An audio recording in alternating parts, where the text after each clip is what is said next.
Okay, ये इतना part complete हो गया बच्चे अपना? हाँ जी, ये क्लियर है इतना पार्ट? ओके, अब आगे बढ़ते हैं आप। इसके अंदर जब आप रेड वायलेट कलर की बात करते हो बच्चे, ठीक है, रेड वायलेट कलर की बात करते हो, आपके पास जब तीन लाइट आप कर रहे हो, कौन सी? एक है यूवी, एक है इंफ्रारेड, और बीच में आपकी कौन सी आती है? विजिबल। कौन सी आती है? विजिबल। ठीक, यूवी रेडिएशंस की फ्रीक्वेंसी बच्चे विजिबल लाइट से क्या होगी? ज्यादा या कम? ज्यादा। क्या होगी फ्रीक्वेंसी विजिबल लाइट से? ज्यादा। ठीक है जी। क्या ये फोटोग्राफिक प्लेट को इफेक्ट करेगी? यस, ये फोटोग्राफिक प्लेट को इफेक्ट करेगी। ठीक है जी। विजिबल लाइट क्या फोटोग्राफिक? यस लिखना है इसमें भी। इंफ्रारेड? नो। तो आप ये कर सकते हो कि जब आपके नेगेटिव से आपको एक फोटोग्राफ डेराइव करनी होती है ना, उसमें आप कौन सी लाइट यूज करते हो? Infrared radiation. फोटोग्राफी के लिए कौन सी लाइट होगी? Infrared radiation. नाइट फोटोग्राफी के लिए, फोटोग्राफिक फिल्म्स बनाने के लिए फॉग के अंदर हर जगह कौन सी होगी? इंफ्रारेड। कौन सी होगी? ठीक है जी। ओके, यूवी रेडिएशंस के लिए प्रिज्म कौन से मटेरियल का रखना है? यूवी रेडिएशंस के लिए क्वार्ट्ज, इंफ्रारेड के लिए रॉक सॉल्ट, और विजिबल के लिए ग्लास। मैं बेटा इसलिए रिकॉर्ड कर रहा हूं ताकि मैं कोई प्रूफ किसी को दे सकूं कि मैं ये करा रहा हूं, लेकिन बच्चा आज भी उस साथ वाले के साथ बातें किए जा रहा है। तो इट्स बेटर यू अंडरस्टैंड। ठीक है जी। तीन मटेरियल है आपके पास, क्वार्ट्ज है, ग्लास है, और कौन है? Rock salt. ठीक है। अब इनसे क्वेश्चन अलग तरीके से आ सकता है। Why UV radiation can not be got from the glass? क्या बोलोगे? It can be absorbed by the glass, so we use quartz. Infrared absorbed by the glass, so we use rock salt. समझ आ गई? Visible light cannot be absorbed by the glass, तो आप क्या use करते हो? ग्लास। Visible light के लिए भी rock salt कर सकते हैं बच्चे, बट बेस्ट इसमें आपका ग्लास है, क्योंकि क्लियर होगा तो उसमें से सारी लाइट पास कर जाएगी। ये जो मटेरियल होंगे ये कुछ लाइट को क्या करते हैं, वो मतलब स्कैटर कर देते हैं। ठीक है बच्चे, इज इट क्लियर? इतना समझ आ गया बात? कुछ क्लियर हो गया? ओके। अब इसी में हम चलते हैं कि हम लाइट चैप्टर में कौन सा प्रोसेस कर रहे हैं। हम लाइट चैप्टर में प्रोसेस कर रहे हैं रिफ्रैक्शन। कौन सा प्रोसेस कर रहे हैं? रिफ्रैक्शन। ध्यान से समझना है इसको। रिफ्रैक्शन का मतलब स्पीड चेंज होना नहीं है। रिफ्रैक्शन का मतलब है बच्चे बेंडिंग ऑफ लाइट। रिफ्रैक्शन का क्या मतलब है? Bending of light. क्या मतलब है? Bending of light. की लाइट जब अपना रास्ता चेंज कर रही है, कब? जब मीडियम 1 और मीडियम 2 का म्यू मतलब रिफ्रैक्टिव इंडेक्स, जब μ1 और μ2 इक्वल नहीं है तो लाइट हमेशा क्या करेगी? बेंड करेगी। अगर μ1 और μ2 इक्वल है तो लाइट बेंड नहीं करेगी। There will be no refraction. There will be no refraction. ठीक है जी। अभी यार 9th का पेपर अभी खत्म हुआ, वो रिफ्लेक्शन जबान पे चढ़ा हुआ है। मैं रिफ्लेक्शन बोलूं नॉर्मली तो रिफ्रैक्शन समझना। ठीक है। ओके। अब जब भी लाइट किसी मीडियम से पास करती है बच्चे, तो लाइट ज्यादातर, अगर ये ऑप्टिकल मीडियम है, ऑप्टिकल मीडियम मतलब जो लाइट को पास होने दे, ठीक है, जो लाइट को पास होने दे उसको क्या बोलते हो आप? Optical medium. अगर आप समर के साथ, अगर आप ऑप्टिकल मीडियम की बात कर रहे हो तो लाइट अपना रास्ता क्या करेगी? चेंज। ये क्वेश्चन आ गया तुम्हारे पास, बना हुआ आ गया। बताओ ये 1 है, ये 2 है, कौन सा डेंसर मीडियम है आपके हिसाब से? 1 या 2? 2, because light has bent towards the normal. Light के क्या लग गए? ब्रेक लगे, है ना? लाइट के जब ब्रेक लग जाएंगे तो ऑब्वियसली लाइट क्या करेगी? स्टॉप करेगी। ब्रेक लगता है तो हम ऐसे आगे की तरफ गिरते हैं, तो लाइट क्या हो गई? बेंड हो गई। ध्यान रखना है इसको। समझ आ गई? स्पीड यहाँ क्या होगी लाइट की? कम। स्पीड क्या हो गई लाइट की? कम हो गई स्पीड यहाँ पे, है ना? स्पीड क्या हो गई? कम। क्योंकि कौन कम हो गया लाइट का?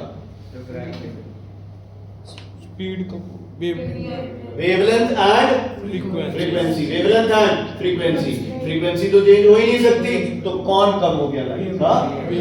लाइट की वेवलेंथ में थोड़ा फर्क पड़ गया जब वो ट्रैवल कर रही है, इसलिए हो सकता है उसकी स्पीड क्या हो गई? कम। या उसकी स्पीड कम हो गई, है ना? उसकी स्पीड कम हो गई इसलिए उसकी क्या कम हो गई? वेवलेंथ कम हो गई। हमें तो भी नंबर से मतलब है ना मेन।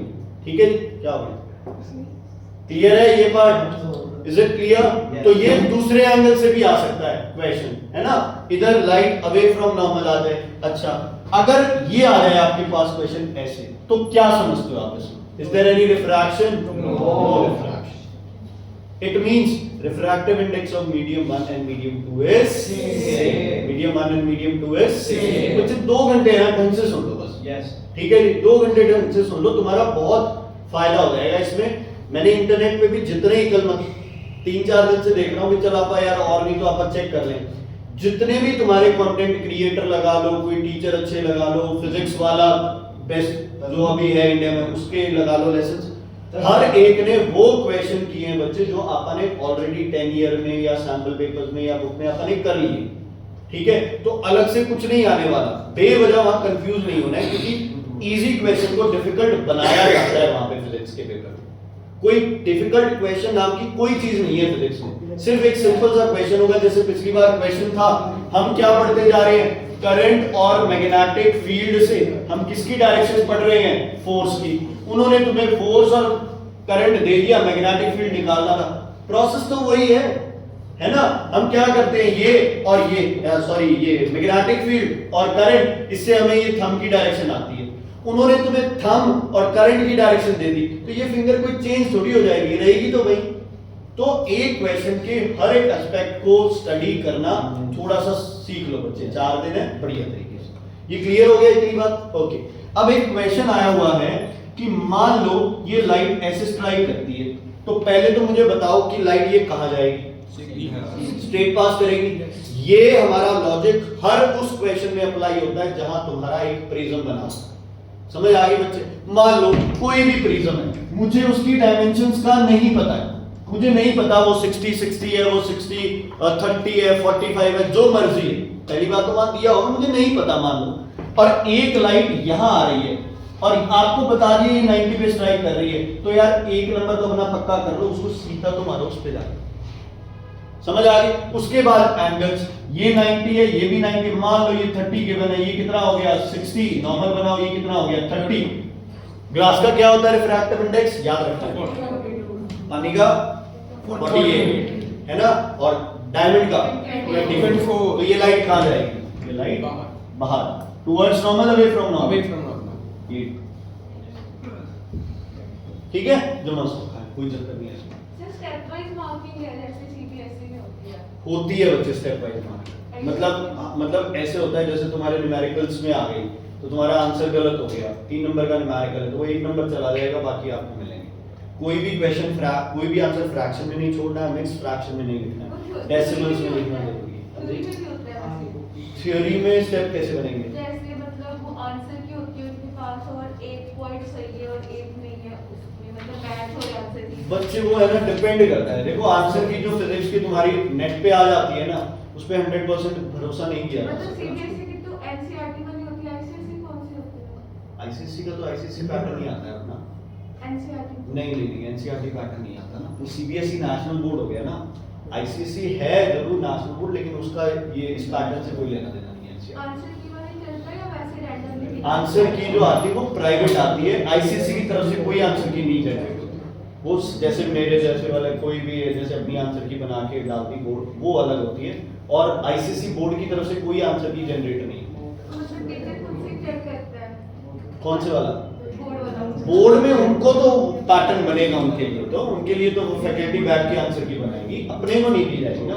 आप चेकिंग के बाद अपने पेपर की फोटोकॉपी मंगवा सकते हैं बाद में, एप्लीकेशन वो आ जाएगा। Okay, is it clear?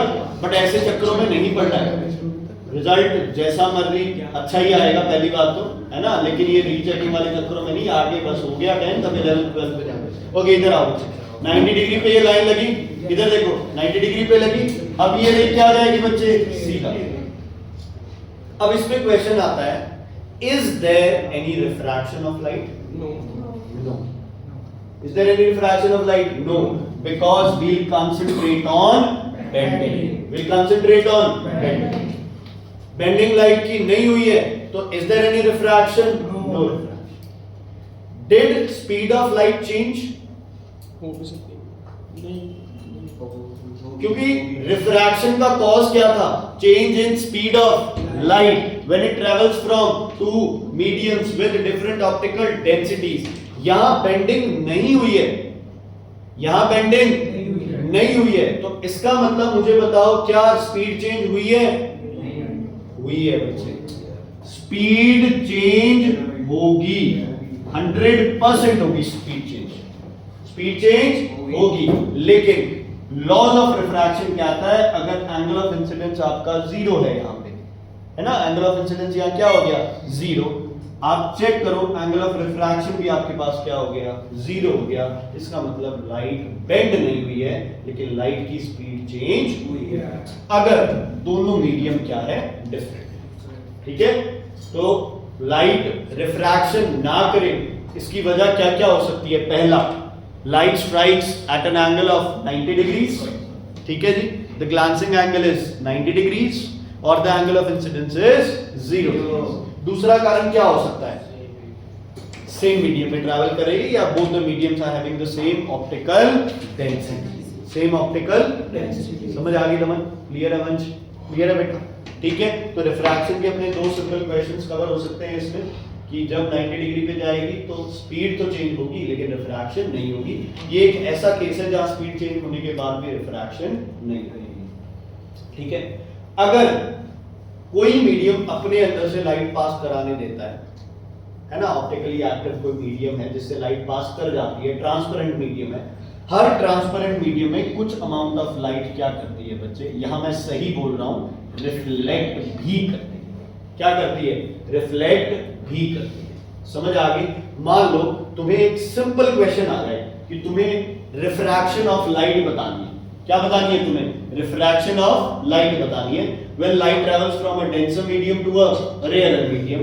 तो ज्यादातर बच्चे हम लोग क्या करेंगे? हम लोग ऐसे करके और ये बना देंगे डायरेक्ट, है ना। हम यहां लिख देंगे एंगल I, यहां लिख देंगे एंगल R, ये O है, ये B है, ये A है, AO is incident ray, OB is refracted ray, angle I is less than angle R because R is what? Rarer ray, R is what? Rarer ray। यहां लिख देंगे denser, यहां लिख देंगे रेयर। ठीक है जी, अगर याद रहना चाहिए, है ना, तो क्या करना? यहां एक रे और बना देना C, आप लिख दो C is which ray? C is reflected ray, reflected ray whose magnitude is very less, whose magnitude is very less। और इस एंगल को नाम दे दो R1 और I equals to R1। Simple वाले डायग्राम। एग्जामिनर एक्सपेक्ट करता है आपसे कि आपको पता हो ये शीशा आपको दिखाई दे रहा है because light is getting reflected, इस शीशे के पार तुम्हें दिखाई दे रहा है because light is refracted, light is refracted. है ना बुक के अंदर भी ये है ना? ये सुनो, ठीक है जी। और तुम्हें ये भी याद हो, अगर कुछ याद है, इस सरफेस से 96% लाइट एंटर करती है और सिर्फ 4% लाइट बाहर रह जाती है, ये भी याद है। जब लाइट अंदर जाएगी ना तो 96% क्या करेगी? रिफ्रैक्ट हो जाएगी और 4% लाइट क्या करेगी? रिफ्लेक्ट करेगी। अगर ये बिल्कुल कंप्लीटली पॉलिश सरफेस होता तो सारी लाइट क्या कर जाती?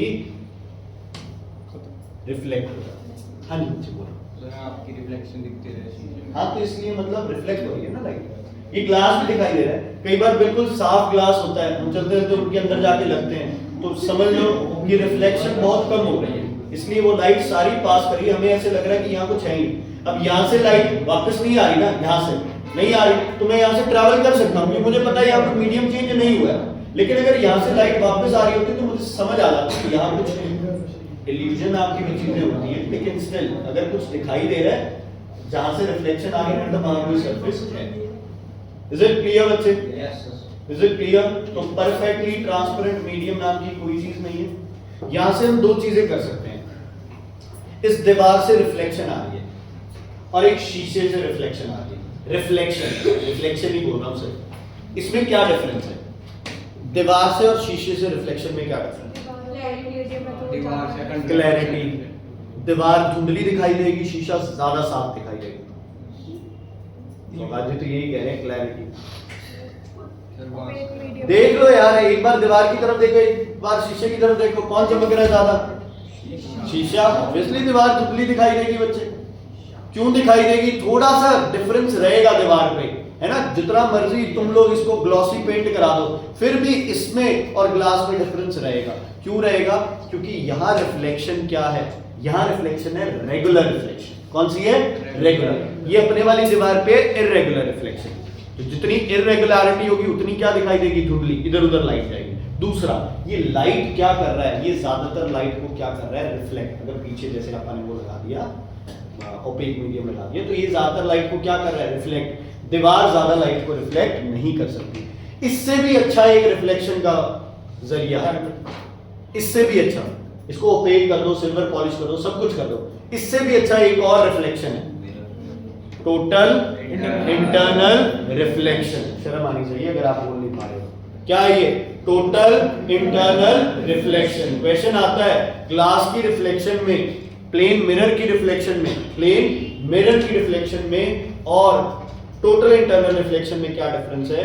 मिरर की रिफ्लेक्शन में कुछ लाइट रिफ्रैक्ट होगी, लेकिन टोटल इंटरनल रिफ्लेक्शन में नहीं होगी। इंटेंसिटी ऑफ लाइट मिरर में थोड़ी कम होती है, intensity of light total internal reflection में क्या होती है? मैक्सिमम। क्या होती है? मैक्सिमम। इज इट क्लियर बच्चे? इस पे क्वेश्चन समझ आ गए? सिंपल टॉपिक है रिफ्रैक्शन, एक डेफिनेशन है, एक डेफिनेशन को उठा के क्वेश्चंस बन जाते हैं बच्चे। तुम्हारी एक्सरसाइज देखोगे तो उसमें भी क्वेश्चन है। अब बुक से पैराग्राफ बाय पैराग्राफ रीड करने की बजाय जितने क्वेश्चन, चाहे तुम्हारी बुक की एक्सरसाइज हो, चाहे 10 ईयर हो, जितने अटेम्प्ट कर सकते हो वो अटेम्प्ट करना। कोई टॉपिक रह जाता है तुम्हें लगता है तो वो चेक करना। इसके सारे एग्जांपल्स अच्छे से कर। क्वेश्चन ज्यादा से ज्यादा करने हैं बच्चे फिजिक्स में, तभी तैयारी होती है। फिजिक्स की नहीं होगी तैयारी। ओके, हाँ जी बच्चे। सर जो कलर्स 100% लाइट को एब्जॉर्ब कर लेते हैं, फ्लो में कैसे दिखते हैं? ब्लैक ब्लैक दिखते हैं। सर वो कोई कलर नहीं आता जो बिल्कुल जैसे बता। हमारे पास जब लाइट ही नहीं है। एक बता। ओके, इधर देखो बच्चे सारे, इधर देखो सारे। अब आप क्या कर रहे हैं इसमें? वो स्पेक्ट्रम वाले में आ गया है। आगे क्या कर रहे हैं हम इसमें? रिफ्रैक्टिव इंडेक्स की रिफ्रैक्शन को मेजर करने का तरीका क्या है? रिफ्रैक्टिव इंडेक्स समझ आ गई बच्चे? मैंने उस दिन भी तुम्हें कहा था, तुम्हारी परफॉर्मेंस को मेजर करने का तरीका है तुम्हारा रिपोर्ट कार्ड, है ना। तुम्हारा रिपोर्ट कार्ड जो बोलेगा तुम्हारी वही परफॉर्मेंस को। कौन कितना इंटेलिजेंट है, नालायक है बच्चे, कहने को बहुत चीजें हैं, लेकिन मेन तुम्हारा रिपोर्ट कार्ड ही जब रखते हैं तो वही बताता है हाँ यार ये बच्चा अच्छे नंबर लेता है, ये बच्चा पढ़ता नहीं।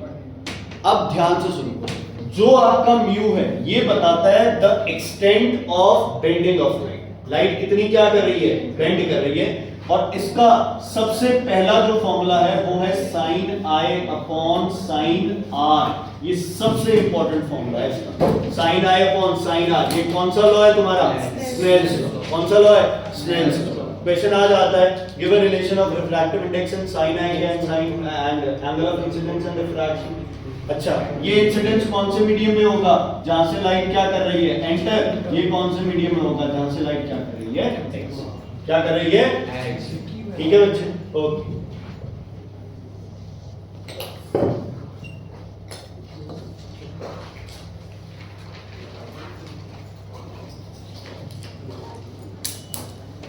तो बच्चा μ2 की वैल्यू बताए मुझे। लेस देन और less than more than value बताओ। साइन ये देखो क्या बोले जा रहे हैं, साइन बी अपॉन साइन ए। नमन सही है, मैं तेरे घर पे फोन कर दूंगा, अब समझ आ गई ना? तो आगे हो जाओ ना बैठ उनके साथ।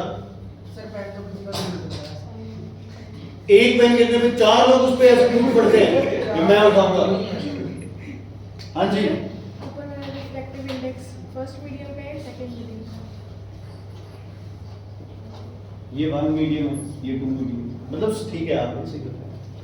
ठीक है बच्चे, जो साइन अपॉन साइन आई अपॉन साइन आर आया है ना, ये किस मीडियम का होगा? जहां पे लाइट यहां जा रही है।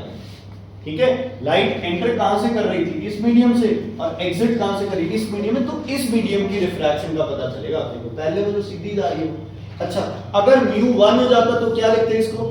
μ1 को sine A upon sine B, क्योंकि अब आप लाइट को ऐसे कर रहे हैं। Principle of reversibility. Principle of okay. जो चीज मैंने ऐसे लिखी है, इसको बेस्ट तरीका क्या है लिखने का? Refractive index of 2 with respect to 1। तो ये होगा μ2 विद रिस्पेक्ट टू μ1। अगर आप इसको प्रॉपर्ली, वैसे तो ये आपका सही है बिल्कुल, बट पेपर में ये आता है refractive index of 2 with respect to refractive index of 1। μ2 की वैल्यू बताओ, साइन b अपॉन साइन, ये क्या कर दिया अपन ने?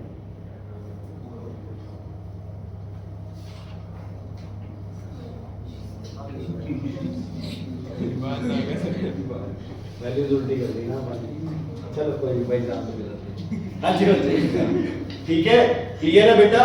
तो μ2 with respect to μ1, μ2 with respect to μ1, और अच्छा इसकी आप बस c में वैल्यूज कर लेते हैं। मान लो μ2 की वैल्यू क्या होती है, और फॉर्मूला μ का एक और फॉर्मूला बोलो, c upon v। c upon v, या 2 है तो यहाँ क्या होगा 2, या 1 होता तो यहाँ क्या आ जाता 1। तो μ2 की वैल्यू बताओ जल्दी करो, c अपॉन v2, और μ1 की वैल्यू c अपॉन v1, ऊपर लिख दूं, c से c कैंसिल, तो μ21 equals to v1 upon v2। ठीक है जी? तो refractive index of 2 with respect to 1 is v1 upon v2। Mu और v आपस में क्या हो गए?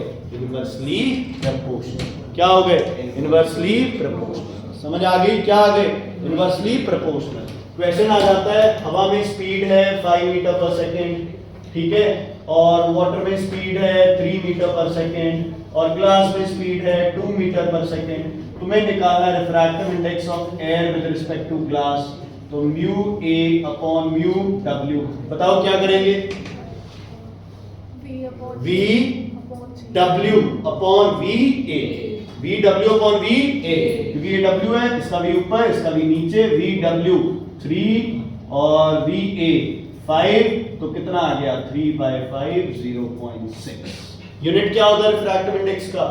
No unit, because it is a ratio, it is a comparison, it is a ratio, it does not have any unit. MA, VR, refractive index, इनके कोई unit नहीं है। समझ आ गया बच्चे? Is it clear?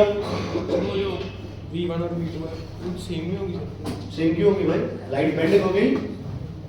अच्छा, अगर लाइट बेंड हो गई, क्या ऐसा केस हो सकता है कि लाइट बेंड हो जाए लेकिन वेलोसिटी चेंज ना हो, स्पीड चेंज ना हो लाइट की? नहीं।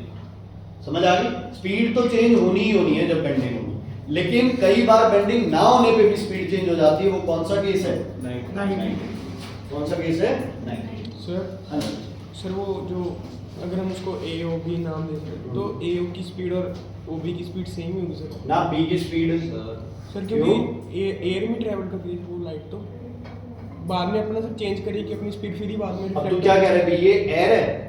सर दोनों एयर कैसे हो गए? सर आपने वो अगर मिरर मानना है वो लाइट को सर, क्यों? इसको वाटर मान लो, इसको एयर मान लो। वाटर में स्पीड कम थी, एयर में ज्यादा हुई। इन दोनों में से डेंसर मीडियम कौन है? 1 और 2 में से? वाटर।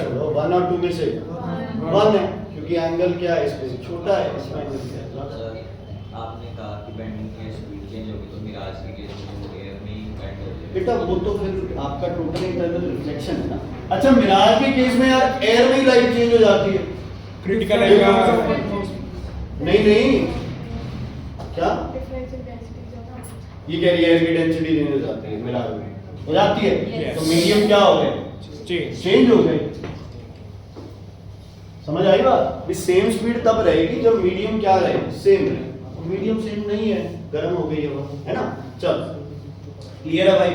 देखो मैं बहुत बेसिक चीजें करा रहा हूँ, लेकिन इसमें से कई ऐसे पॉइंट्स स्ट्राइक कर रहे हैं तुम्हारे दिमाग में जो तुम भूल चुके हो शायद। ठीक है जी? तो म्यू हो गया sine I upon sine r. I देखना है कौन से मीडियम में? पहले वाले में। आर देखना है दूसरे वाले में। फिर वी वाली रिलेशन हो गई, और सेम आपकी म्यू की रिलेशन बनती है लैम्डा अपॉन लैम्डा, है ना? अब ये लैम्डा कौन सा होगा बच्चे? ओरिजिनल कर लो, वैक्यूम में कर लो, एयर में कर लो, और ये आपका किसमें होगा? मीडियम में। क्योंकि आपको पता है जो V और लैम्डा होते हैं ये डायरेक्टली प्रोपोर्शनल है। ठीक है?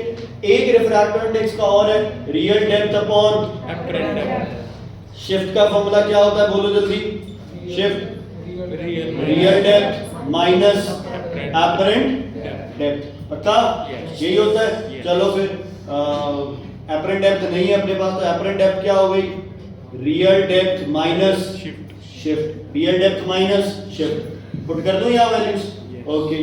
Mu equals to real depth upon real depth minus shift, ठीक है जी। अगर कुछ ना हो तो अपने पास, मान लो तुम्हें एपरेंट डेप्थ और शिफ्ट के रिलेशन में निकालनी है कोई वैल्यू, तो एपरेंट डेप्थ को क्या ले जाओ, इधर ले जाओ। तो इस केस में आपकी क्या हो जाएगी, real depth is apparent depth plus shift upon apparent depth. समझ आया कि नहीं आया बच्चे, केसेस समझ आ गए, इज इट क्लियर? ओके, अब यहां से मल्टीप्लाई कर लें, mu R D minus mu S equals to R D.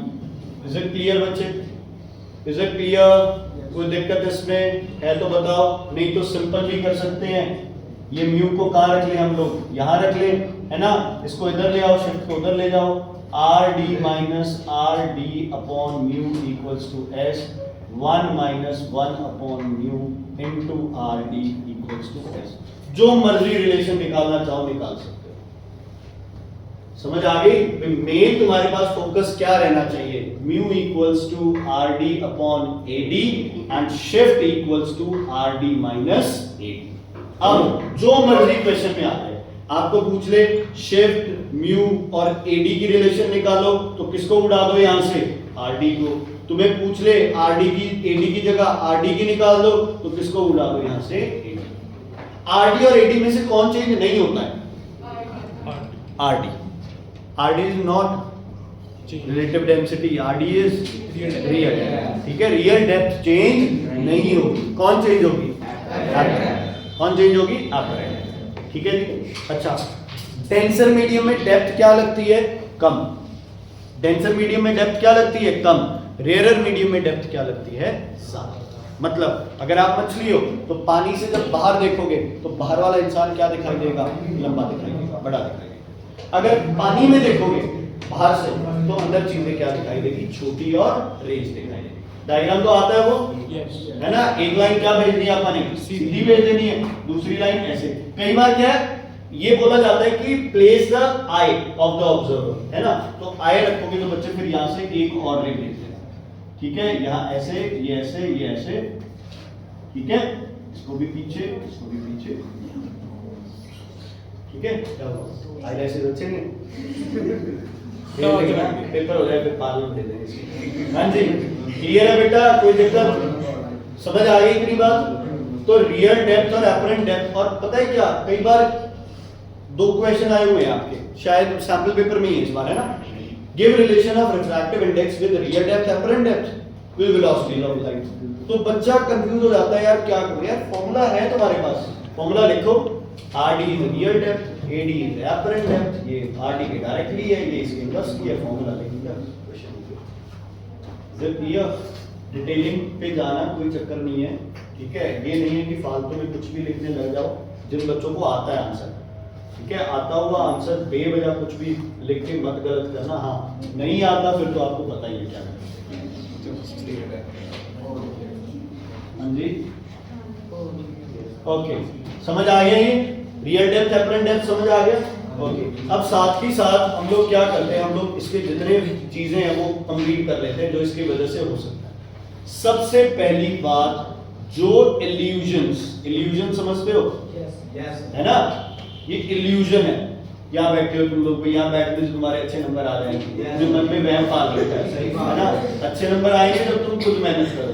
तो पहली इल्यूजन है, जब भी कोई शेप, जब भी कोई साइज क्या होता है, चेंज होता है। शेप या साइज चेंज होता है, मतलब रियल लेंथ से एपरेंट लेंथ, रियल डेप्थ से एपरेंट डेप्थ, रियल विड्थ से एपरेंट विड्थ, रियल शेप से एपरेंट शेप, कुछ भी हो सकता है इसमें। इन सब का कारण कौन है बच्चे, म्यू मींस रिफ्रैक्टिव इंडेक्स, मतलब प्रोसेस कौन सा होगा, रिफ्रैक्शन। कौन सा प्रोसेस होगा, रिफ्रैक्शन। समझ आ गई? लाइट बेंड कर रही है, जो लाइट बेंड कर रही है वो सब चीज खराब कर रही है। ओके, ध्यान से सुनना बच्चे। इस एक की इमेज कहां दिखाई देगी, कैसे बता सकते?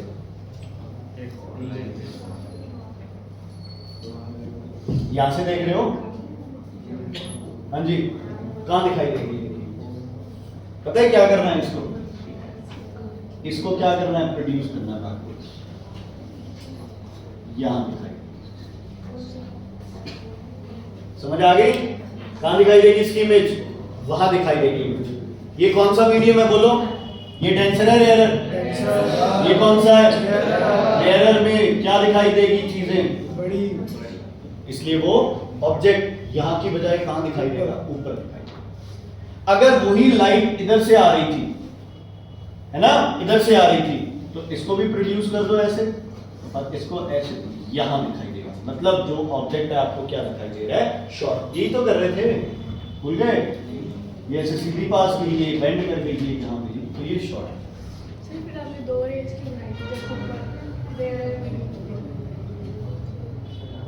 यहां नहीं, जब रेयर आई ऊपर रेयर यहां से, तो ये अगर आपका ऑब्जेक्ट है, तो एक दो लाइनें बनानी होती है। ये लाइन तो सीधी चलेगी, ये ऐसे चलेगी, ये ऐसे चलेगी। हम इसको यहां बना रहे हैं, सेम ही तो है। पानी वाला नहीं बना रहे हैं इसको, एक सीधी चलेगी, दूसरी ऐसे करके बेंड अप होगी। इसमें आपने दो रेज बनाई थी। हाँ, दो रेज दो रेज जब इंटरसेक्ट करती है तभी तो उसकी इमेज बनती है।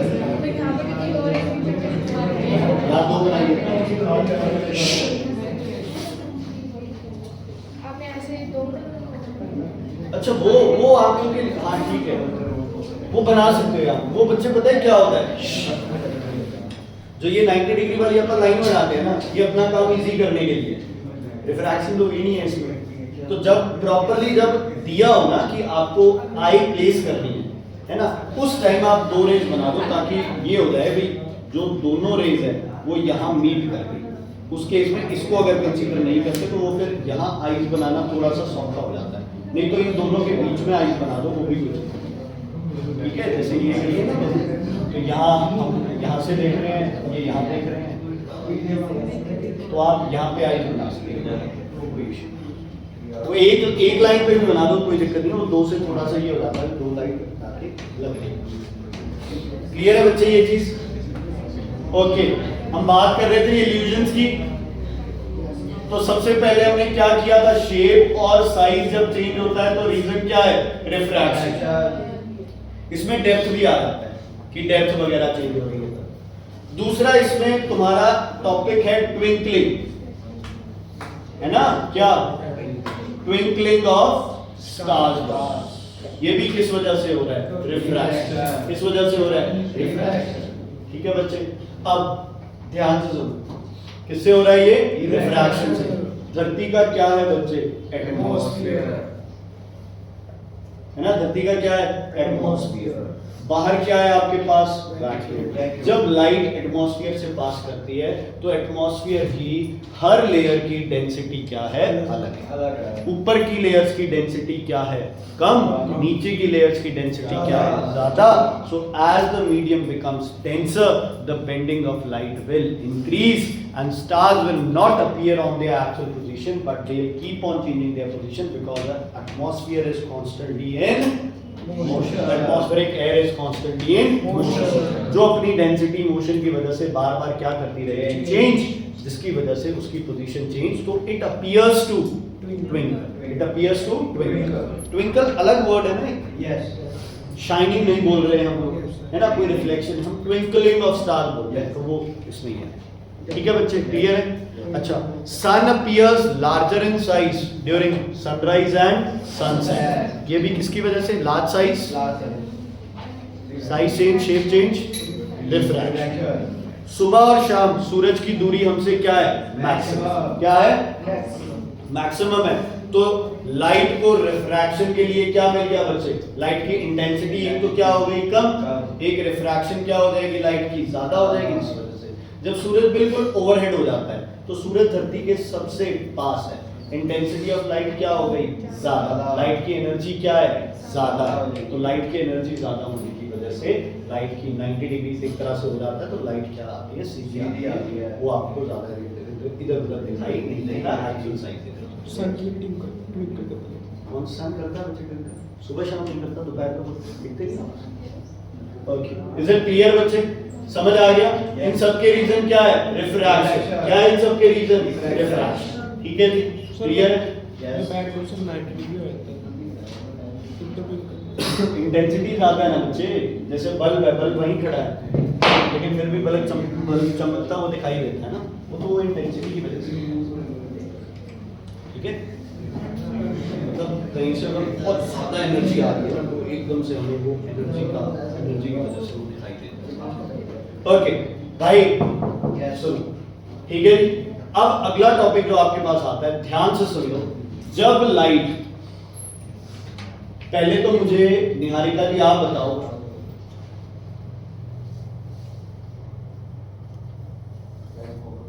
ये ए और बी, इंसिडेंट एंगल किसका ज्यादा है?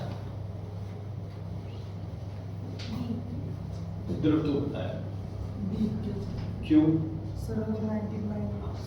ये एंगल जिसका कम होगा उसका इंसिडेंट एंगल क्या होगा? ज्यादा होगा। बाकी जितना लाइट ऐसे बेंड होती रहेगी। अच्छा, ये लाइट आ रही है मान लो रेयरर से किस मीडियम में? Denser medium. रेयरर से किस में? Denser medium. ओके, ध्यान देना, अगर इस लाइट का बनाऊं मैं तो ऐसे बनेगी, और इस लाइट की बेंडिंग और ज्यादा हो जाएगी या कम हो जाएगी? कम, ज्यादा हो रही है, ज्यादा। मतलब ये लाइट इधर जाएगी या ये लाइट इधर जाएगी?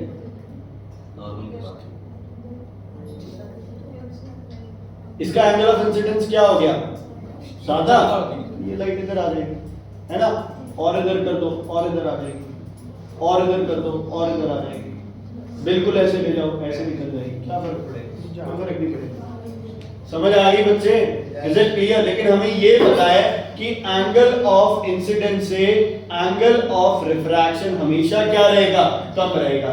ये लाइट पूरी बेंड भी हो जाए तो रिफ्रैक्शन वाली लाइट बेंड नहीं होगी, वो फिर भी थोड़ा बहुत तुम्हें क्या दिखाएगी? एंगल का डिफरेंस दिखाएगी। लेकिन अगर लाइट ट्रैवल कर रही है आपकी कौन से मीडियम से?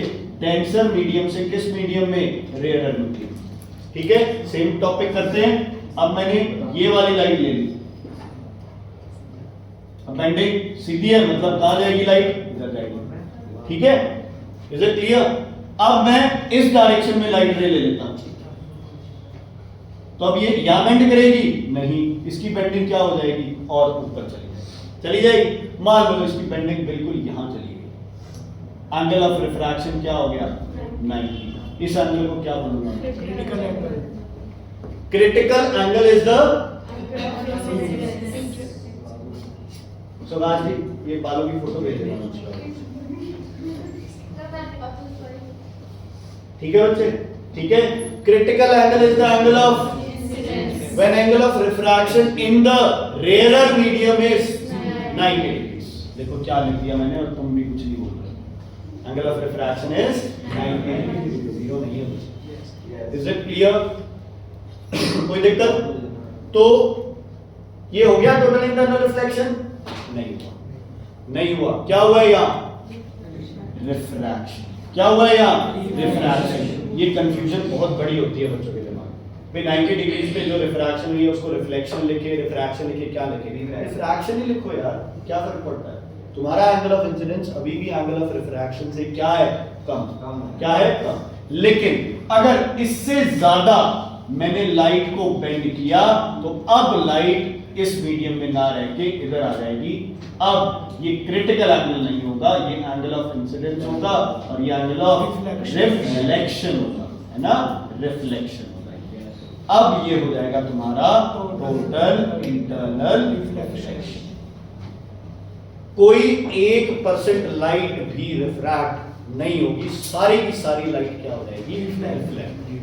सारी की सारी लाइट क्या हो जाएगी? रिफ्लेक्ट हो जाएगी। कोई 1% लाइट भी रिफ्रैक्ट नहीं होगी। समझ आ गई? समझ रही?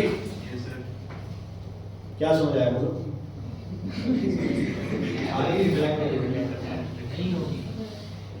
एक मिनट भाई, बताने दो उसे। ये तो टाइम की बात है। 50 साल पहले ऐसे तो कोई उसके बीच में बोलता होता तो जीप काट बता तेरी 50 साल पहले का वो हैं वो? मतलब राजा जी रहे भाई। बोलो मैंने क्या बोला है?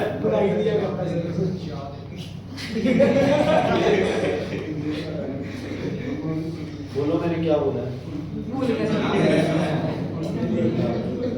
मैं पागल हूँ भाई, क्यों करा रहा हूँ ये दोबारा? मैं बैठ जाऊंगा सैंपल पेपर दे के आराम से बैठूंगा अपना। सही बात है। हाँ जी, ये क्लियर है बच्चे? आई और आर बराबर होंगे किसमें? टोटल इंटरनल रिफ्लेक्शन में। तो टोटल इंटरनल रिफ्लेक्शन के फैक्टर्स आए हुए हैं तुम्हारे पेपर्स में, है ना? कि discuss 2 factors responsible for total internal reflection. पहला फैक्टर कहता है angle of incidence should be greater than c, और बेटा लिखना है i angle of incidence c critical angle. समझ आ गया? या वर्डिंग में लिख दो, वो ग्रेटर देन को अंडरलाइन कर दो। दूसरा फैक्टर आपको क्या कहता है? Light should travel from a denser to a rarer medium. अगर रेयरर से डेंसर में जा रहा है तो टोटल इंटरनल रिफ्लेक्शन होने का सवाल ही पैदा नहीं है। समझ आ गई? कोई मतलब नहीं है उसका। अब क्रिटिकल एंगल और रिफ्रैक्टिव इंडेक्स एक दूसरे से क्या चलते हैं? उल्टे चलते हैं। ध्यान से सुनना इस चीज को बेटा, ध्यान से सुन। देखो, मान लो किसी चीज का क्रिटिकल एंगल है 50। कितना है? 50। मतलब 50 डिग्री पे एंगल ऑफ रिफ्रैक्शन हो गया 90 डिग्री। समझ आ गई बच्चे? इसका मतलब 51 से लेके 90 तक वो क्या दिखाएगा? Total internal reflection. क्या दिखाएगा वो? Total internal reflection. बच्चे ये समझने वाली चीज है, प्लीज सुनो। उसके बाद अगर एंगल ऑफ इंसिडेंस और रिफ्रैक्शन है, मान लो कि 30 डिग्री इंसिडेंस पे लाइट 90 डिग्री हो गई, तो 31 से 90 तक वो क्या दिखाएगा? Total internal reflection. ध्यान से सुनना, अब तो मैं बात तुम्हें बता रहा हूं। 50 डिग्री वाली लाइट 90 डिग्री बेंड हो गई, 30 डिग्री वाली लाइट 90 डिग्री बेंड हो गई, तो आप मुझे बताओ किसमें बेंडिंग ज्यादा हुई है? फर्स्ट केस में या सेकंड केस में? तुम बताओ। सेकंड केस में, है ना? 0 डिग्री वाली लाइट क्या जाती है? 0 डिग्री जाती है, हमें पता है। 90 वाली सीधी जाती है। लेकिन 30 डिग्री लाइट को आपने थोड़ा सा इंसिडेंट किया और लाइट कितनी बेंड हो गई? 90 डिग्री। और एक आप 50 तक ले गए, तब जाके वो 90 बेंड हुई। मतलब 30 वाली बेंड क्या हो गई? जल्दी। तो दोनों में से रिफ्रैक्टिव इंडेक्स किसका ज्यादा है? बेंड ज्यादा हो गई, है ना? रिपोर्ट कार्ड परफॉर्मेंस, तो रिफ्रैक्टिव इंडेक्स सेकंड का क्या है? ज्यादा। इसलिए मतलब डिफरेंस कर लो, चाहे कंपैरिजन कर लो किसी मीडियम से, तो सेकंड का रिफ्रैक्टिव इंडेक्स ऑब्वियसली क्या है? ज्यादा। क्रिटिकल एंगल किसका ज्यादा है? पहले का, दूसरे का? पहले का कितना है क्रिटिकल एंगल? 50। दूसरे का कितना है? 30। दूसरे का कितना है? 30। तो जिसका रिफ्रैक्टिव इंडेक्स ज्यादा है उसका क्रिटिकल एंगल क्या है? कम, क्योंकि वो क्रिटिकल एंगल पे जल्दी पहुंच जाएगी, लाइट जल्दी जल्दी बेंड हो जाएगी। 90 डिग्री वाली बेंड जल्दी हो जाएगी। तो रिफ्रैक्टिव इंडेक्स के बीच में और क्रिटिकल एंगल के बीच में क्या रिलेशन है? Inverse relation. क्या रिलेशन है? इनवर्स। मैं बताता हूं तुम्हें कैसे। टोटल इंटरनल रिफ्लेक्शन का केस कर रहा हूं, क्या डायग्राम सही है? पता नहीं सर, सही है सही है। इसीलिए तुम्हारे रिश्ते में दिए, मैं तुम इधर ना उठा वाले यहाँ आके सारा ये आंसर गलत बताने वाला। बताओ भाई, ये क्रिटिकल एंगल का बनेगा ना? नहीं बनेगा। बनेगा। नहीं बनेगा। क्यों नहीं बनेगा? लाइट अंडर ये तो शुक्र है ये आ रहे हैं, दवाली वाले तो हमारे हो गए बस। एक सेकंड में पकड़ा करो ये चीज, सर ये गलत है, ठीक है? तो लाइट क्या हो गई? डेंसर से रेयरर में जा रही है। हाँ, अब बन सकता है। चलो मान लो ये क्रिटिकल एंगल है,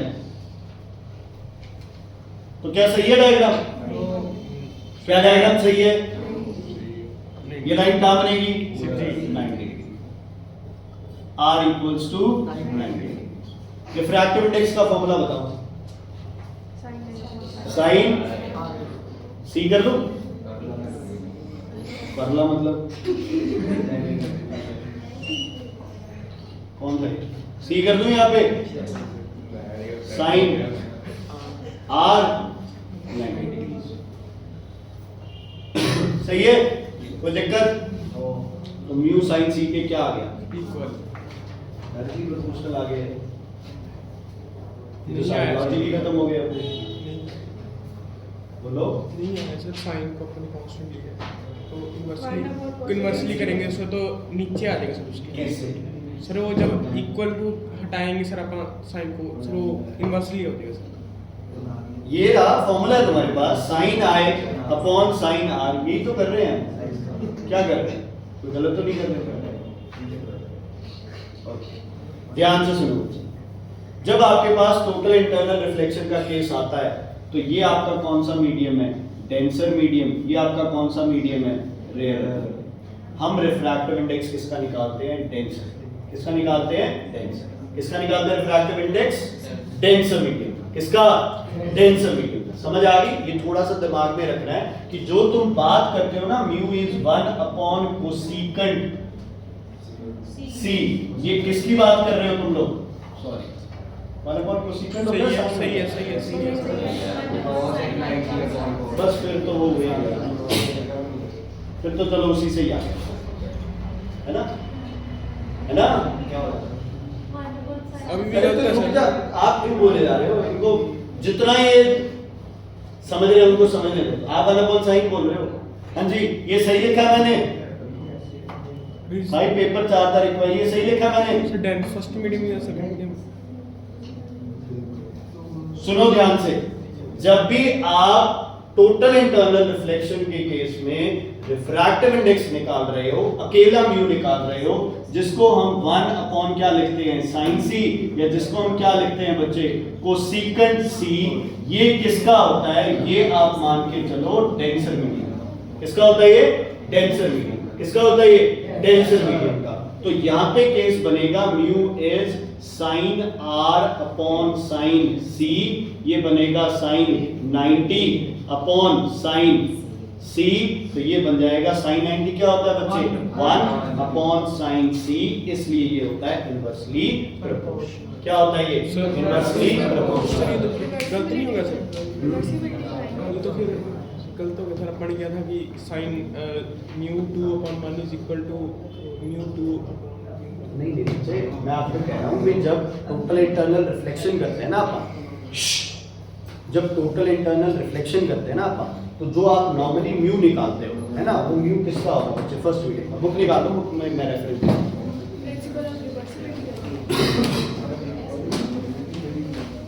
क्योंकि डेंसर मीडियम का निकालो बेटा, एक बार निकालो पेज नंबर। एक मिनट का पता भी नहीं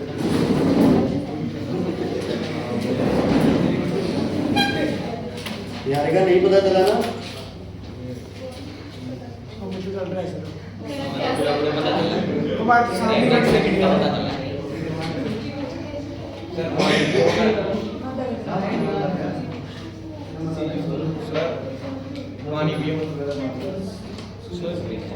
चलो इसको उस तरीके से रुको रुको बच्चे, मत करो, एक मिनट इसको वैसे ही समझा देते हैं, मुझे भी वैसे ही। एक मिनट इधर देखो,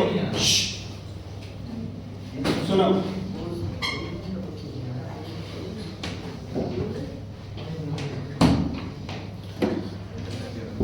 इसको एक बार भूल जाओ, ठीक है? दोबारा डायग्राम बनाते हैं इसका।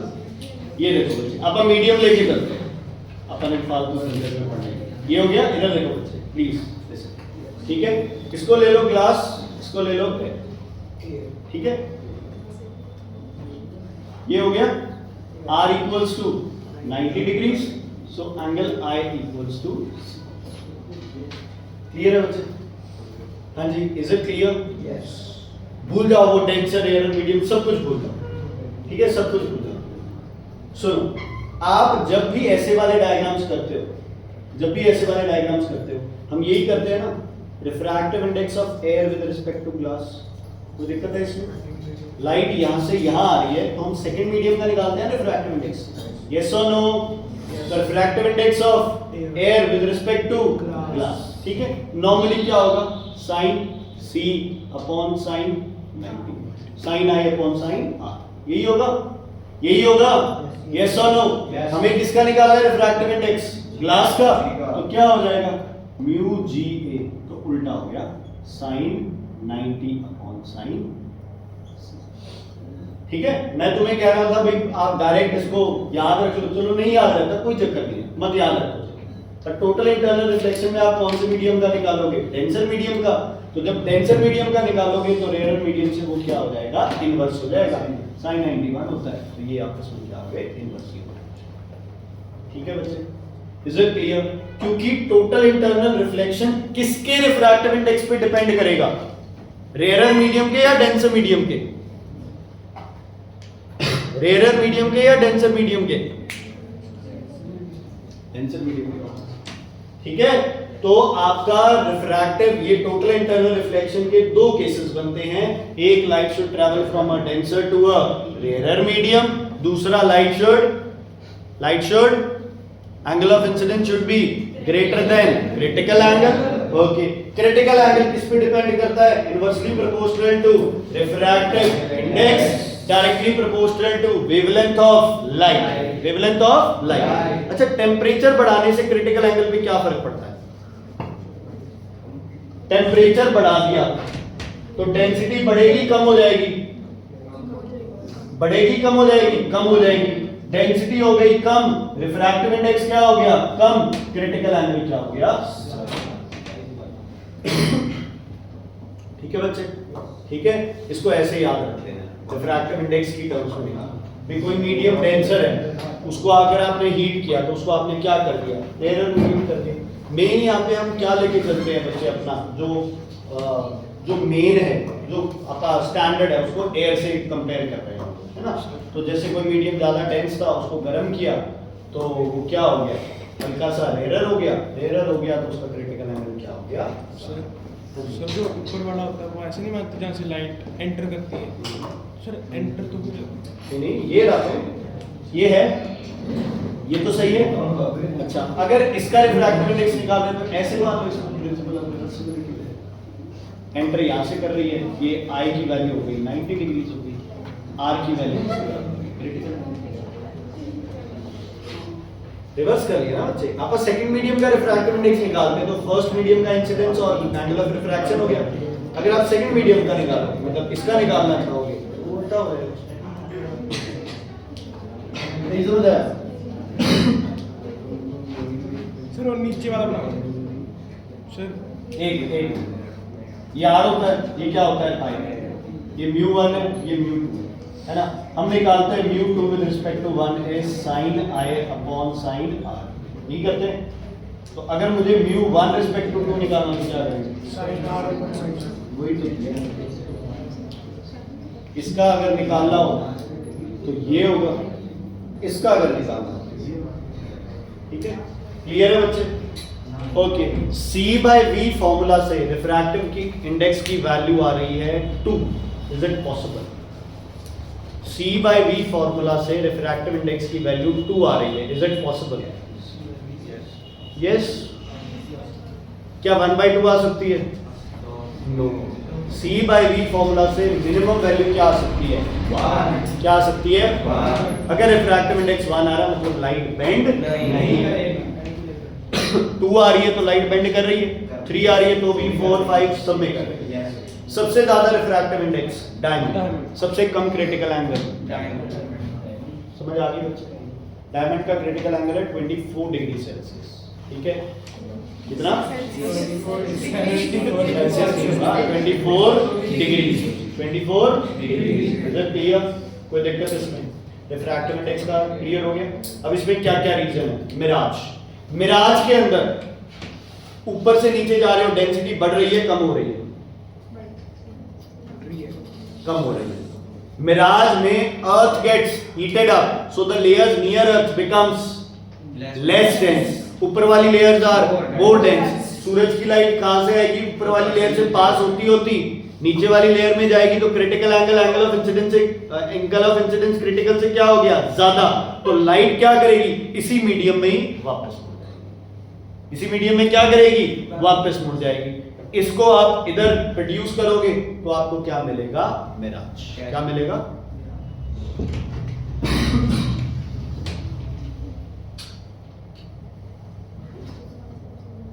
यहाँ ट्री है ना, ट्री से लाइट, सूरज की लाइट ट्री पे पड़ेगी, है ना, और ये लाइट यहाँ धरती की तरफ आएगी, ये लाइट सीधी चली जाती है, हमें तो ट्री से लाइट सीधी दिखाई दे रही है, लेकिन ये लाइट यहाँ से क्या कर गई, बेंड कर गई, टोटल इंटरनल रिफ्लेक्शन।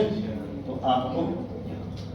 आपको एक ट्री से लाइट सीधी आ रही है, आपको ट्री भी दिखाई दे रहा है, आपको रिफ्लेक्शन भी दिखाई दे रही है। रिफ्लेक्शन दिखाई दे रही है तो हमें ऐसे लगता है कि सड़क के ऊपर किसी ने शीशा तो रखा नहीं होगा, तो सड़क के ऊपर क्या होगा, पानी होगा, है ना। और रेगिस्तान में पानी का पता लगना ही क्या करता है, आधी प्यास बुझा देता है, तो उसी हिसाब से लोग चलते हैं। सर पानी हाँ जी, पानी पानी पिया हूँ सर। क्लियर है बच्चे, देख ले मिराज दिख जाएगा, देखिए ध्यान से भाई, ध्यान से गिराएगा उसको पक्का।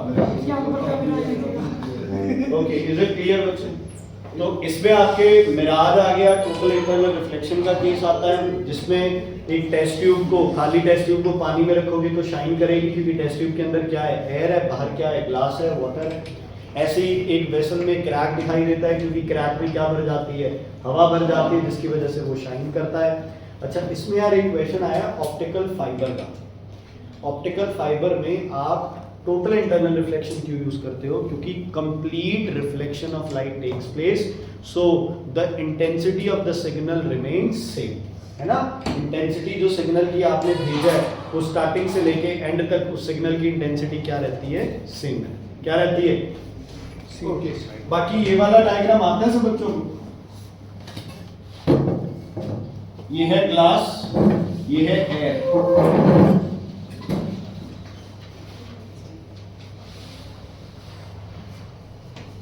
बोलो ये लाइट कहाँ जाएगी? 90 डिग्री। क्यों? ग्लास का क्रिटिकल एंगल नहीं हो, सॉरी टोटल रिफ्लेक्शन। सबसे पहले मैं इस एंगल को क्या लिखूंगा? ये लाइट कहाँ जाएगी? 48। ये क्या है? 48 डिग्री। ठीक है, ये काला क्या एंगल? 40 डिग्री। ये क्या होगा? सही है। ये वाला एंगल, ये वाला एंगल, 40। अब क्या करेंगे? नॉर्मल तो इंटरनल रिफ्लेक्शन नहीं होगी, No, sir. इसलिए क्या बनाएंगे? नॉर्मल यहाँ क्या होगा? 42। ये लाइट क्या है? 90। मान लो ये A है पॉइंट और ये पॉइंट B है, A पे क्या हुआ है? Total total internal reflection I equals to R, और B पे क्या हुआ है? Refraction refraction at 90 degree. कहाँ बनाओ 90? अंदर वाली साइड, बाहर वाली साइड? बाहर वाली साइड। अंदर R इक्वल्स टू, समझ आ गया बच्चे? Is it clear? कोई दिक्कत परेशानी इसमें है तो?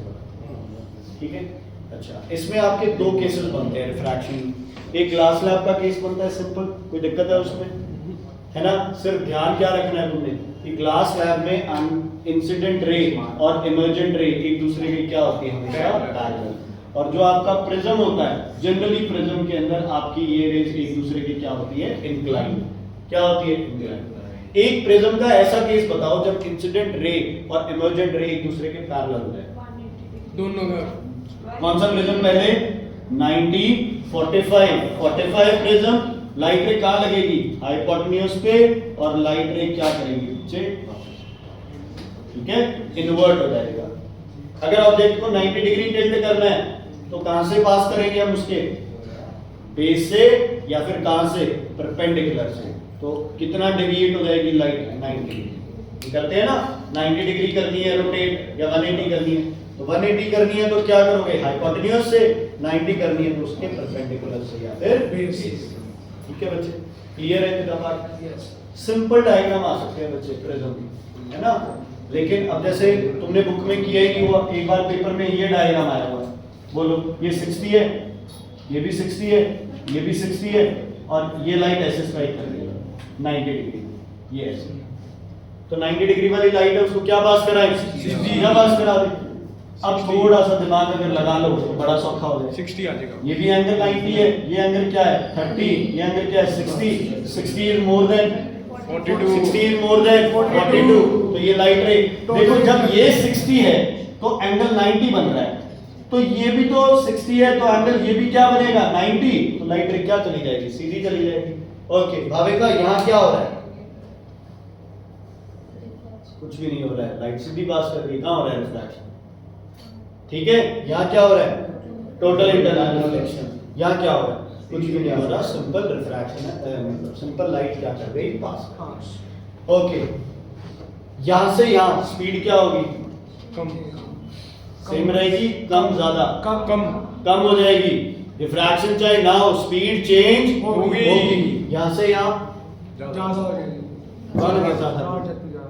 जतिन ध्यान दे बेटा, यहाँ से यहाँ स्पीड क्या हो जाएगी? ज्यादा। स्पीड क्या हो जाएगी? ज्यादा। वेवलेंथ बढ़ जाएगी।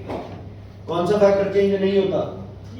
फ्रीक्वेंसी। पता नहीं किससे पूछा था उधर, बार ये चीज। ये क्लियर है बच्चे? कोई दिक्कत है तो बताओ इसमें। हाँ जी, क्लियर है? ये आपका कौन सा चैप्टर का पार्ट है? अभी 4th चैप्टर का पार्ट है। कौन से चैप्टर का पार्ट है ये? 4th चैप्टर का पार्ट है। अभी लगभग हमारे सारे टॉपिक 4th चैप्टर के कवर हो जाते हैं। अब हमारा सिर्फ लेटरल डिस्प्लेसमेंट और एंगल ऑफ डेविएशन वाला पार्ट है। लेटरल डिस्प्लेसमेंट इंसिडेंट के साथ क्या हो जाएगा? बढ़ जाएगा। थिकनेस के साथ क्या होगा? बढ़ जाएगा, है ना? थिकनेस के साथ क्या करेगा? बढ़ जाएगा। हाँ, विड्थ बढ़ा दो उसकी, है ना, ऐसे लेंथ इंक्रीज कर दो, उससे कोई फर्क नहीं पड़ता। बिल लाइट जहां से, इधर देखो बच्चे, इधर देखो, अगर लाइट यहां से एंटर करके यहां लीव कर रही है, फिर तो इस पे फर्क पड़ता है। मतलब ये बढ़ाओगे तो लेटरल डिस्प्लेसमेंट क्या करेगी? बढ़ जाएगी। ये कम करोगे तो लेटरल डिस्प्लेसमेंट क्या करेगी? कम हो जाएगी। इसको ऐसे बढ़ा दो चाहे ऐसे बढ़ा दो, इससे कोई फर्क नहीं पड़ेगा, इससे कोई फर्क नहीं पड़ेगा। समझ आ गई बच्चे? अगर लाइट, मान लो लाइट यहां से एंटर करके और यहां लीव कर रही है, फिर किस पे डिपेंड करेगा? इस पे डिपेंड करेगा। अब इस चीज पे डिपेंड नहीं करेगा। समझ आ गई बच्चे? फिर जिस फेस से लाइट एंटर करके दूसरे फेस में निकल रही है, आप उस रास्ते को अगर बढ़ा रहे हो तो लेटरल डिस्प्लेसमेंट बढ़ जाएगी, अदरवाइज लेटरल डिस्प्लेसमेंट पे कोई फर्क नहीं पड़ेगा। समझ आ गई? मतलब मेरे पास क्लास लैब ऐसे रखा है, लाइट ऊपर से निकल के ऊपर से जाके नीचे निकल रही है, तो ये चीज बढ़ाने से लेटरल डिस्प्लेसमेंट क्या होगी? बढ़ जाएगी। आप उसे चाहे ऐसे बढ़ाओ चाहे ऐसे बढ़ाओ, उससे लेटरल डिस्प्लेसमेंट पे कोई फर्क नहीं पड़ेगा। समझ आ गई? थिकनेस का मतलब ऐसे नहीं होता यार वो यही थिकनेस है क्लास में। हम ये ले लें, मैं वैसे आपको एग्जांपल दे रहा हूँ, कई बार क्वेश्चन इधर से आ जाए तो हम तो कंफ्यूज हो जाएंगे, भाई ये बढ़ाने से कहेंगे बढ़ जाएगी। एक्स वाई का एक क्वेश्चन आया हुआ है, what will happen when y increases y decreases, तो वो ध्यान रखना भी x और y क्या पूछा होगा। ठीक है, जनरली यही आएगा, थिकनेस भी आएगा, तो जो थिकनेस बढ़ रही है लेटरल डिस्प्लेसमेंट बढ़ जाएगी। Okay, refract. अच्छा, एक क्वेश्चन आ जाता है कि आपने किसी मीडियम को हीट कर दिया तो उसके लेटरल डिस्प्लेसमेंट पे क्या फर्क पड़ेगा? ज्यादा हो जाएगा या कम? हीट किया, डेंसिटी कम हो गई, रिफ्रैक्टिव इंडेक्स कम हो गया, तो लेटरल डिस्प्लेसमेंट भी कम हो गया। समझ आ गई बच्चे?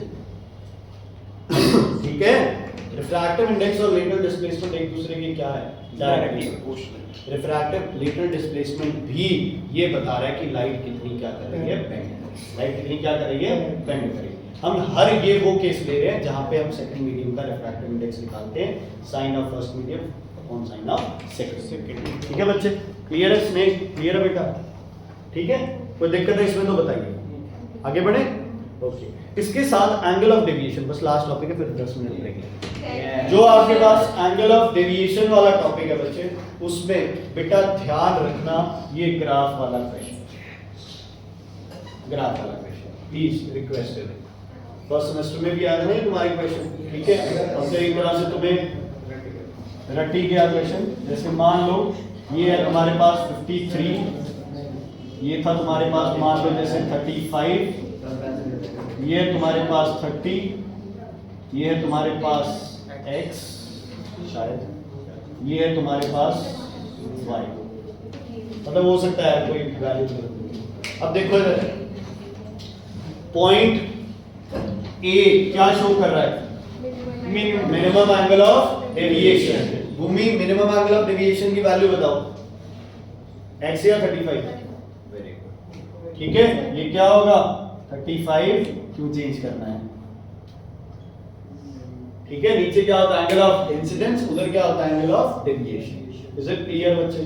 कोई दिक्कत, कोई प्रॉब्लम है तो बताओ। जब डायरेक्ट बैंड में 90 डिग्री तो वहाँ पे स्नैक्स में तो नहीं लगेगा इफेक्टिव इंडेक्स की value 60 plus sine 25 equal to अच्छा जीरो कौन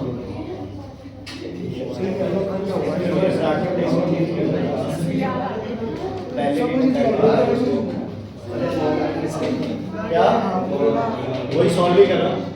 अच्छा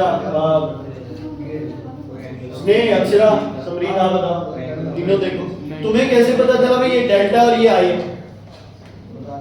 देखो जितनी जल्दी बताओगे उतना ब्रेक का टाइम कट गया चुप बताओ तुम्हें कैसे बता भाई इधर डेल्टा और इधर आई आएगा बुक में है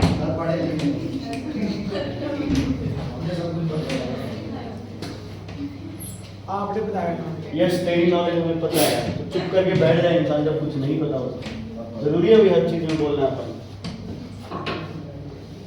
बोलो बच्चे अगर एंगल ऑफ इंसिडेंस बढ़ेगा तो एंगल ऑफ ग्रेविटेशन बढ़ेगा बढ़ेगा कहाँ ये तो कम हो रहा है पहले कम हो तुम्हें कैसे तो यहाँ आई क्यों नहीं लिख सकते थे यहाँ आई लिख सकते क्या दिक्कत है बताओ डायग्राम उल्टा हो जाएगा सर एंगल ऑफ जो डेविएशन है वो एंगल ऑफ इंसिडेंस पर डिपेंड करता है एंगल ऑफ इंसिडेंस डेविएशन सुनो ध्यान से सुन लो इस चीज को लिसन केयरफुली जब आप ये ग्राफ ऐसे बना हुआ है और y कंसीडर तुमसे यही पूछ ले भाई x एक्सिस और y एक्सिस पे तुम्हें क्या शो किया हुआ है राजा जी ओके इसमें आप ध्यान दो बच्चे ध्यान दो अगर मैं एंगल ऑफ इंसिडेंस 30 लेता हूं एंगल ऑफ इंसिडेंस क्या ले रहा हूं 30 ले रहा हूं उस पे डेविएशन मेरे पास क्या आ रहा है बच्चे 53 डिग्री सेल्सियस यार 9 के पेपर वो हीट जाते ओके अगर मैं एंगल ऑफ इंसिडेंस मान लो ले रहा हूं y इस पे भी डेविएशन क्या आ रहा है बच्चे एक तरह से 53 डिग्री एंगल आया आपके पास x तो डेल्टा आपके पास क्या आ रहा है 30 ध्यान से